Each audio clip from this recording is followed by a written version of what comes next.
Hello সবাইকে, কি অবস্থা সবার? তো আজকে আমরা চলে গেছিলাম ঈদের শপিং করার জন্য। তো আমি এখানে দেখছিলাম তোমাদের দাদার জন্য পাঞ্জাবি।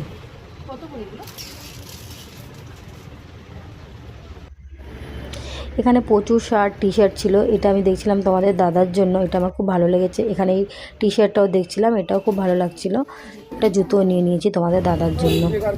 তারপরে আমি চলে আস্তে আস্তে আমি তোমাদের দাদার জন্য যেগুলো কিনেছি সেগুলো নিয়ে আমি এখন বসে আছি। তো তোমাদের দাদা এসে দেখি কি রিয়াকশন করে। তো গাইস ফাইনালি তোমাদের দাদা ভাই চলে এসেছে বাড়িতে। দেখি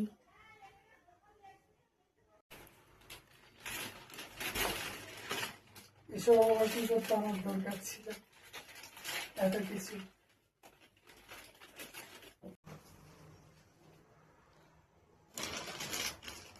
কেমন লাগছে তোমার? ভালোই লাগছে। তো তোমাদের দাদা খুবই খুশি হয়েছে, এখন আমাদের এর জন্য শপিংটা বাকি। টাটা সবাইকে।